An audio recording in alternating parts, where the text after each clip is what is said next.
Hello friends, welcome back to my channel. तो आज के इस वीडियो में आप कुछ और पढ़ने वाले हैं। पहले जो टॉपिक्स आप लोगों के क्लियर हो रखे हैं, आज हम लोग उसको डिस्कशन नहीं करेंगे।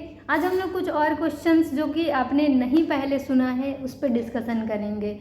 तो मेनली अभी हम लोग किस टॉपिक पे बात कर रहे हैं, तो एनएफएल का जो पेपर हो रखा है उसके क्वेश्चन को लेके आपके माइंड में आ रहा होगा कि इसके तो 4-5 पार्ट आपने बना रखे, अपलोड कर रखे, लेकिन उसमें क्यों नहीं क्वेश्चन ख़त्म हो रहे हैं। तो मेनली क्वेश्चन का संख्या बहुत ज़्यादा था, ठीक है। मेनली 150 क्वेश्चंस थे एग्जाम में, तो 150 क्वेश्चंस में बहुत सारे टॉपिक थे। तो मैं एक एक टॉपिक लेके आप लोग के साथ आ रही हूँ और उन सारे टॉपिक को क्लियर कर रही हूँ। इसीलिए वीडियोस जो हैं बहुत ज़्यादा होंगी, लेकिन आप लोग का जो कॉन्सेप्ट है वो क्लियर हो जाएगा, ठीक है। तो चलिए वीडियो को स्टार्ट करते हैं।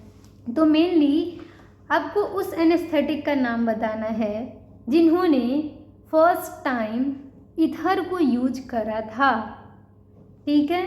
फर्स्ट टाइम ईथर को यूज करके सर्जरी करा था। तो उस साइंटिस्ट का नाम है, उन महान व्यक्ति का नाम है डॉक्टर विलियम टी.जी. मॉर्टन। क्या नाम है? तो डॉक्टर विलियम टी.जी. मॉर्टन। तो मेनली विलियम टी.जी. मॉर्टन का नाम आपने सुना होगा। इन्होंने ये एक ऐसे प्रोफेशनल एनेस्थेटिक हैं जो कि पहली बार सर्जरी करने के लिए, एनेस्थीसिया देने के लिए ईथर का यूज करे थे, ठीक है। ईथर को कैसे सूंघा के, इनहेल करके उन्होंने ऑपरेशन करा था, एनेस्थेटाइज करके, ठीक है। एनेस्थीसिया मशीन किसके द्वारा इन्वेंट करा गया था, आविष्कार किया गया था? ये भी क्वेश्चन मोस्टली पूछे जाते हैं, तो आपको ये भी मेमोराइज कर लेना है, याद कर लेना है। तो इसके जो साइंटिस्ट का नाम है वो तो थोड़ा लंबा है, लेकिन याद तो करना पड़ेगा। तो नाम है हेनरी एडमंड गस्किन बॉयल, ठीक है। इसी नाम पे बॉयल्स एपरेटस भी कहा जाता है।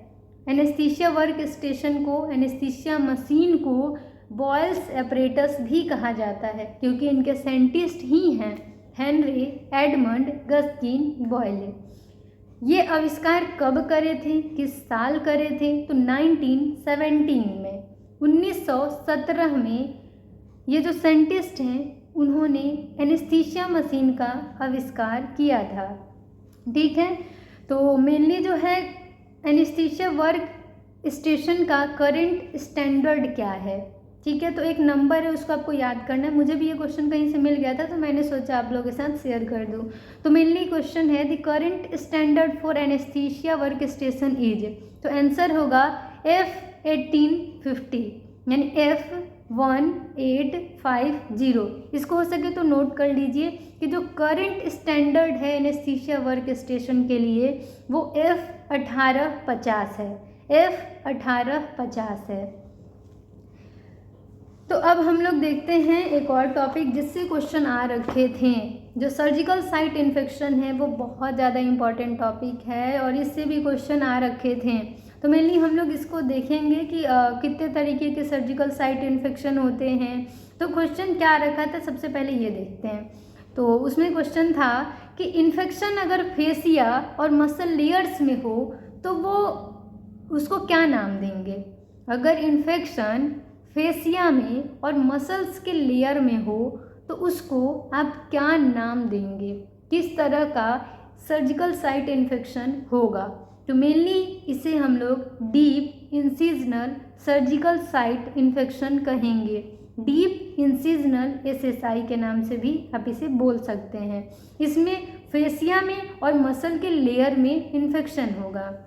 तो चलिए अब SSI के बारे में जानते हैं। तो SSI यानी सर्जिकल साइट इन्फेक्शन में मेनली सुपरफिशियल इंसिजनल SSI हो सकता है, यानी पहला है सुपरफिशियल इंसिजनल SSI। इसमें इन्फेक्शन आपका स्किन में और सबक्यूटेनियस टिश्यू में होगा। स्किन और सबक्यूटेनियस टिश्यू में जब इन्फेक्शन होगा तो वो सुपरफिशियल इंसिजनल SSI होगा। नेक्स्ट है डीप इंसिजनल SSI, जिसमें इन्फेक्शन फेसिया में और मसल्स के लेयर में होगा। और जब आपका ऑर्गन या स्पेस SSI है, जो तीसरा है वो है ऑर्गन या स्पेस SSI। तो इसमें क्या होगा कि इन्फेक्शन किस में होगा? तो इन्फेक्शन आपका जिस ऑर्गन को ऑपरेट करा गया है उसमें होगा। जैसे एब्डोमिनल कैविटी है, एब्डोमिनल कैविटी में अगर आपका गॉल ब्लैडर का या लीवर का ऑपरेशन किया गया है या फिर किसी पार्ट का ऑपरेशन किया गया, अपेंडिक्स का कर दिया, फिर किसी पार्ट का कर दिया, इंटेस्टाइन का कर दिए, तो वो जो ऑर्गन है, ठीक है, मान के चलिए लीवर या गॉल ब्लैडर हो गया, तो उस पार्ट का आप सर्जरी तो कर दिए लेकिन उसमें इन्फेक्शन हो गया तो वो होगा ऑर्गन या फिर स्पेस SSI। नेक्स्ट है डीप ऑर्गन या स्पेस SSI। तो मैंने आप लोग को 4 बताया है, चौथा है डीप ऑर्गन SSI, ठीक है। तो इसमें क्या होगा कि आपका तो थर्ड में था कि ऑर्गन में उस स्पेस में इन्फेक्शन हो जाए जो कि ऑपरेट हुआ है, जिसका सर्जरी हुआ है, लेकिन उससे अंदर क्या है, ऑर्गन के अंदर भी टिश्यू है। अगर टिश्यू के अंदर बहुत ही डीपली इन्फेक्शन हो गया तो वो चौथा होता है और उसका नाम है डीप ऑर्गन या स्पेस SSI। 4 है, पहला सुपरफिशियल SSI, दूसरा है डीप इंसिजनल SSI, तीसरा है ऑर्गन या स्पेस SSI और चौथा है डीप ऑर्गन या स्पेस SSI। ये 4 क्लासिफिकेशन आपको याद कर लेना है, ठीक है। हो सके तो नोट डाउन कर लीजिए। इसके कुछ टाइप हैं, वो टाइप किस पे बेस्ड है, तो टाइमिंग ऑफ इन्फेक्शन को लेके। जैसे कि अगर आपका इन्फेक्शन क्या है कि इंसिजनल SSI जो है, इंसिजनल सर्जिकल साइट इन्फेक्शन जो है, अगर ये सर्जरी के 30 दिन के अंदर होता है, अगर इन्फेक्शन सर्जरी के 30 दिन के अंदर होता है, यानी 1 महीने के अंदर सर्जरी हो गया, उसके बाद 30 दिन के अंदर अगर इन्फेक्शन होता है तो वो इंसिजनल सर्जिकल साइट इन्फेक्शन है। अगर आपका 30 दिन से लेकर 30 दिन के बाद से लेकर 1 साल तक अगर कभी भी इन्फेक्शन होता है तो वो ऑर्गन या स्पेस SSI है। क्या है, तो ऑर्गन या स्पेस SSI है, जिसमें मान के चलिए कोई ऑर्थो की सर्जरी हुई, उसमें कोई इम्प्लांट पड़ा है, तो उसमें क्या होगा, 30 दिन के बाद 1 साल के अंदर इन्फेक्शन हो गया तो वो ऑर्गन या स्पेस SSI होगा, ठीक है। नेक्स्ट है लेट SSI। अगर 30 दिन के बाद कभी भी 30 दिन 1 साल के बाद कभी भी इन्फेक्शन होता है तो वो लेट सर्जिकल साइट इन्फेक्शन है, ठीक है। ये आपको क्लियर हो गया। अब इसके कुछ और प्रकार हैं, कुछ और टाइप्स हैं जो कि कॉजेटिव ऑर्गेनिज्म के आधार पे हैं, यानी कौन सा ऑर्गेनिज्म जो है वो इन्फेक्शन कर रहा है, वो बैक्टीरियल है, फंगल है या वायरल है या पॉलीमाइक्रोबियल है।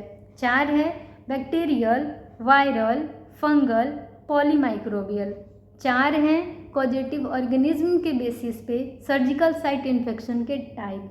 पहला है बैक्टीरियल, जो कि बैक्टीरिया के द्वारा अगर इन्फेक्शन हुआ है तो बैक्टीरियल SSI कहेंगे, जिसमें E. coli बैक्टीरिया हो गया, स्टेफाइलोकोकस ऑरियस बैक्टीरिया हो गया और भी बैक्टीरिया हो सकते हैं। फंगल इन्फेक्शन जो है, मेनली फंगल SSI जो है वो फंजाई के द्वारा होते हैं, जिसमें आपने नाम सुना होगा कैंडिडा एल्बिकन्स, कैंडिडा एल्बिकन्स के द्वारा भी इन्फेक्शन हो सकता है, तो वो फंगल SSI हुआ।